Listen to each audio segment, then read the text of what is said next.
25 जून महिन्याच्या 14 वर्षाची लहान मुलगी आत्महत्या करते. कारण काय? आई वडील मोबाईलवर गेम खेळून देत नाही. संभाजीनगर मे 2023 एक युवक आत्महत्या करतो. त्याचं कारण काय? तर एका गेमिंग ॲपवर तो 3.5 लाख रुपये हरतो. सभापती महोदय, ही एक एडिक्शन जी आहे गेमिंगच्या संदर्भातली, ही कुठेतरी थांबवली पाहिजे. याच्याबद्दल एक आळा घालण्यासाठी शासनाने IT कायद्याच्या अंतर्गत काही कडक कारवाई करणं हे अपेक्षित आहे. उत्तरामध्ये टास्क फोर्स आपण गठीत केलेली आहे. टास्क फोर्समध्ये काय काय त्या टास्क फोर्सनी अभ्यास करण्याचे जे हेड्स दिले त्या दृष्टिकोनाने निश्चितपणे शासन कारवाई करेल. पण सभापती महोदय, माझं पुढे जाऊन याच्यामध्ये मागणी अशी आहे की हे जे गेमिंग ॲप्स बनवतात, हे गेमिंग ॲप्स बनवणारेच लोक खरं तर विकृत आहेत आणि या विकृत मानसिकतेला कुठेतरी आळा घालणं गरजेचं आहे.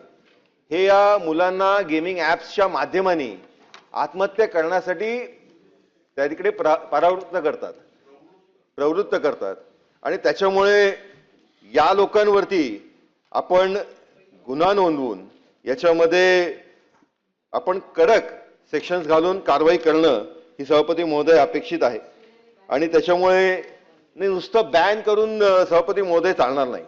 आपल्याला यांना बॅन केलं की हे काय करतात की दुसऱ्या कुठल्या तरी नावाखाली मग हाच गेमिंग ॲप आणतात. ब्लू व्हेलचं नाव होतं तर तो आता मग ब्लॅक व्हेल करतील, मग कुठलं तरी वेगळं नाव करतील. यांच्यावरती सभापती महोदय अबेटमेंट टू सुसाईड हा जो IPCचा सेक्शन 306 आणि आत्ताचा 108 BNS याच्या अंतर्गत आपण कारवाई करणार का? त्यांच्या या मुलांच्या, या तरुणांच्या आयुष्याची सुवर्ण सकाळ होत असताना त्यांना मृत्यूचे काळेकुट्ट अंधार हे ओढवून घेण्यासाठी जो ते निर्णय घेत आहेत, हे निर्णय घेण्यास हे गेमिंग प्लॅटफॉर्म्स भाग पाडतायत. गाझियाबादमध्येही आत्ताच 2024च्या याच वर्षी सुरुवातीला 3 बहिणींनी एकत्र आत्महत्या केली. का? तर ते कोरियन जो गेमिंग ॲप आहे त्या गेमिंग ॲपच्या याच्यामध्ये जाऊन त्याने एक टास्क दिली होती. त्या टास्कमध्ये हे लोक पुढे जाऊन तिन्ही बहिणींनी एकत्र उडी मारली. सभापती महोदय, त्या कुटुंबावर काय घडतं? आज अख्खं कुटुंब शोकाकुल परिस्थितीमध्ये असतं. समाज, त्यांच्या आजूबाजूला असणारे सगळे नातेवाईक हे अतिशय भयानक परिस्थितीमध्ये त्या तिकडे त्यांची मानसिकता तयार होते आणि त्याच्यामुळे या विषयाला अतिशय गंभीर पद्धतीमध्ये शासनाने निर्णय घेत असताना माझी स्पेसिफिक मागणी सभापती महोदय सभागृहाच्या माध्यमाने हीच आहे की हे जे गेमिंग ॲप बनवतात त्यांच्यावरती 108 जो नवीन BNS ॲक्ट आहे याच्या अंतर्गत आपण कारवाई करणार का? आणि याच्यामध्ये या सगळ्या याच्यामध्ये जी टास्क फोर्स आहे त्या टास्क फोर्सचा जो रिपोर्ट आहे तो रिपोर्ट आपण विहित कालावधीमध्ये असं म्हटलेलं आहे, तर याला एक स्पेसिफिक पिरियड आपण या सभागृहामध्ये याच अधिवेशन काळामध्ये तो रिपोर्ट सादर करणार का? असे माझे 2 स्पेसिफिक प्रश्न आहेत सभापती महोदय. मंत्री महोदय.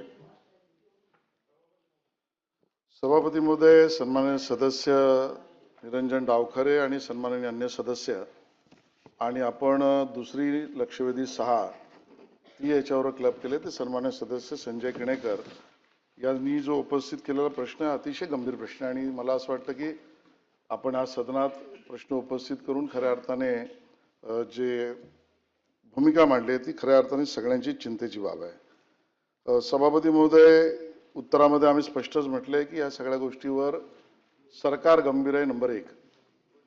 नंबर 2, आपल्याला ही समजून घ्यायला लागेल की या सगळ्या बाबतीमध्ये इन्फॉर्मेशन टेक्नॉलॉजी IT हा विषय जो आहे आपल्या भारताच्या संविधानामध्ये रेसिड्युअरी सब्जेक्ट म्हणजे जो कंकरंट नाही, जो केंद्र सरकारचा नाही, जो राज्य सरकारचा नाही आणि 4थ्या कॅटेगरीमध्ये असा रेसिड्युअरी मधल्या त्याचा भाग असल्यामुळे the parliament has exclusive power to make the laws on matters not listed in union, state and concurrent list.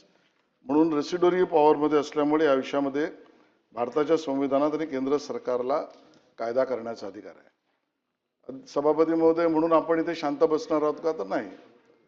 आपण केंद्र सरकारला, कायद्याला, राज्य सरकारच्या सूचना देणं आवश्यक आहे का? तर विषयाचं गांभीर्य बघता, कारण आपण या ठिकाणी सन्माननीय सदस्यांनी जुलै 2025ला पुण्याची घटना, जून 2025ला आरे इथली घटना, मे 2023 मधल्या घटना, गाझियाबादची घटना, या सगळ्या घटना सांगितल्या आणि आपल्याला याची कल्पना आहे. आणि आपण हे मानतोच की ज्या पद्धतीने अल्पवयीन मुलांमध्ये समाज माध्यमांचा एक वापर वाढला आहे. सभापती महोदय, आपल्याला समजून घ्यायला लागेल की दोन पैलू आहेत त्याचे. एक समाज माध्यम म्हणजे ऑन स्क्रीन वेळ जाणं आणि दुसरं जो मुद्दा उपस्थित केलाय तो गेमिंग. आणि या दोन्हीचा परिणाम जो दिसतो त्यामध्ये आपल्या सगळ्यांना लक्षात असं आलंय, खरं तर आपल्या काय केंद्रीय वित्त मंत्रालयाच्या आर्थिक सर्वेक्षण अहवालामध्येच लक्षात आलंय की या सगळ्यामुळे होणारे परिणाम हे लहान मुलांवर इतके भयंकर आहेत की ज्याचा एक पैलू म्हणजे जसं मानसिक त्यांचा आजार, एकाकीपणा, एका अर्थाने मानसिक विकलांग स्थितीपर्यंत जाण्याची सुरुवात, इतक्या सगळ्या बरोबर आपल्या आर्थिक सर्वेक्षण अहवालात ही म्हटलंय की यामुळे त्यांची प्रॉडक्टिव्हिटी, उत्पादकता, एकाग्रता याच्यावर परिणाम होऊन त्याचा भारतीय अर्थव्यवस्थेवर सुद्धा परिणाम होईल इथपर्यंतची याची पूर्ण व्याप्ती खरं तर वाढलेली आहे. आणि म्हणून या सगळ्या विषयाचं गांभीर्य बघून तातडीने ज्यावेळेला भारतीय सर्वेक्षण अहवाल आला, बरोबरीने या संदर्भामधल्या विविध संस्था म्हणजे वर्ल्ड हेल्थ ऑर्गनायझेशन असेल, या सगळ्या संस्थांचा असलेला रिपोर्ट बघता आपण एक टास्क फोर्स 2 फेब्रुवारी 2026ला स्थापन केला. आणि टास्क फोर्समध्ये आपण सर्व स्टेक होल्डर्स म्हणजे मानसोपचार तज्ज्ञांपासून, IT एक्सपर्ट्स पासून, खाजगी व्यवसायापासून, पोलीस यंत्रणांपासून या विषयातल्या तज्ज्ञांचं एक टास्क फोर्स करण्याचं आपण ठरवलं. आणि त्याच्यामध्ये अल्पवयीन मुलांमधील समाज माध्यमाचे वापराचे स्वरूप व प्रमाण, मानसिक, शारीरिक व शैक्षणिक परिणाम, डिजिटल जाहिराती व ऑनलाईन प्लॅटफॉर्मचा प्रभाव, राष्ट्रीय व आंतरराष्ट्रीय नियामक चौकटीचा अभ्यास, आवश्यक कायदेशीर, तांत्रिक व प्रशासकीय उपाययोजना या सगळ्याचा विचार करून एक टास्क फोर्स आपण स्थापन केलंय की जे टास्क फोर्स आपल्याला अहवाल देईल अशा पद्धतीचा निर्णय आपण घेतलेला आहे. सन्माननीय सदस्यांनी प्रश्न उपस्थित केला की टास्क फोर्स 2 प्रश्न उपस्थित केले. टास्क फोर्स कालमर्यादा देणार का? सभापती महोदय, उत्तर होय असं आहे. पुढच्या अधिवेशनाच्या अगोदर टास्क फोर्स आपलं काम पूर्ण करेल. केंद्र सरकार, राज्य सरकार केंद्र सरकारशी त्या विषयात संपर्क करेल आणि कालमर्यादामध्ये पुढच्या अधिवेशनाच्या आधी पूर्ण कारवाई करेल. नंबर 1. नंबर 2, त्यांनी प्रश्न उपस्थित केला आणि सांगितलं की बाबा यातले जे गेमिंग ॲप आहेत त्या गेमिंग ॲप करणाऱ्यांची मानसिकता यावर त्यांनी प्रश्न उपस्थित केलाय. आणि त्या संदर्भामध्ये आपल्या BNSच्या कायद्यातल्या 108 खाली त्यांच्यावर अबेटमेंट टू सुसाईड करता येईल का? सभापती महोदय, असा प्रश्न उपस्थित केलाय. त्याचं उत्तर मी आता एवढंच देईन की याच्याबद्दल लॉ अँड ज्युडिशरीचं मत घेऊन पुढची कारवाई केली आहे.